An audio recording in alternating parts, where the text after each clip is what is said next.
So there are 7 levels of being drunk that you may experience when drinking. Of course, alcohol affects everyone differently, but these are some common things that almost everyone has experienced at least once. For level 1, we have buzzed. The first effects from the alcohol are starting to kick in. You'll find yourself with a very slight smile on your face and a warm sensation in your stomach. You'll still be able to walk and talk normally, but not for long. Level 2 is tipsy. At this point, you're starting to feel more euphoric. Shame levels are falling and your confidence is rising. You're going to start feeling a lot more talkative and socially lubricated. You'll feel a bit more loose, like you don't have to think as much when it comes to socializing. You know, all that spaghetti that falls out of your pockets when you try to talk to people when you're sober? Well, it's nice and boxed up in the fridge when you're drunk. No need to worry about dropping all your spaghetti. Level 3 is sloshed. This is when you start to feel more and more disinhibited. You lose your filter. See, normally, when you're sober, the little person that lives inside your head kind of double checks everything you're gonna say before you say it that way. You don't say anything stupid. Well, when you're drunk, that little dude just stops checking, so you're much more likely to say stupid. You wouldn't normally say. Another common side effect is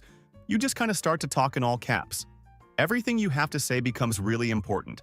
This is the point where you may notice you have to pee a lot. Now, my friends used to call this breaking the seal, as in the first time you pee while you're drinking is when you've broken the seal and now the floodgates are open and you're gonna have to keep peeing all the time. But personally, I prefer to drink water with each drink that I have.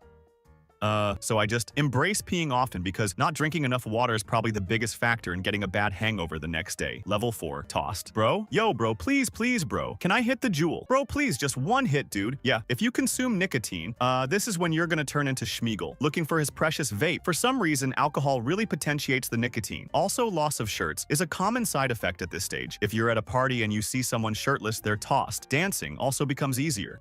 You don't necessarily get better at dancing, but it just gets easier. Level 5. Yoast. You know, the little man that lives inside your head, controlling your meat suit and making sure you don't say anything stupid. Well, he called in sick today. You're on your own. Now, speaking of calling in sick, it's time to make some up about how you ate some bad Chinese food last night. And text your boss when you're this drunk. Pretty much every idea becomes a good idea. Like that time, I thought it'd be a good idea to show off that I can do a backflip on flat ground now. I can land a backflip, but apparently gravity works differently when you're drunk. So I landed on my face, but it was worth it. I probably looked cool as for that first half of that backflip. This is also when you start having momentary lapses in your memory for level 6. We have hammered. Now, every friend group has that one friend who's known as a runner when they get so drunk and they just decide to run away. I think when you're drunk, going anywhere feels kind of like a magical adventure. One of my friends would always get drunk, take his shirt off, and just run away, and we'd be chasing him. Like, bruh, we're drinking at your house, dude, and we'd have to go find him. If you're at a bar that has a stripper pole on the dance stage, it's time to get down. Sudden urges to steal traffic cones become unbearable. What will you do with it? Where will you put it? Those are all questions for sober you.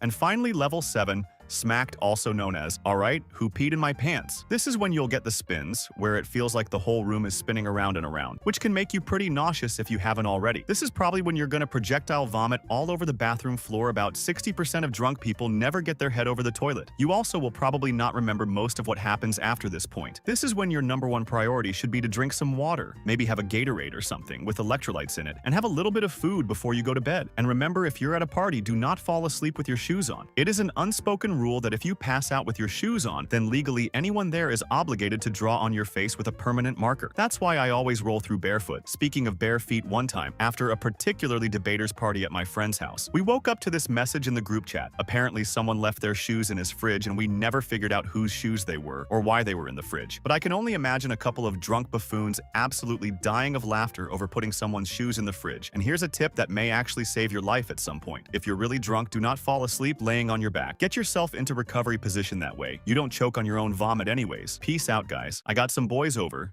and it's time for the next butt chug. See ya. Thank you.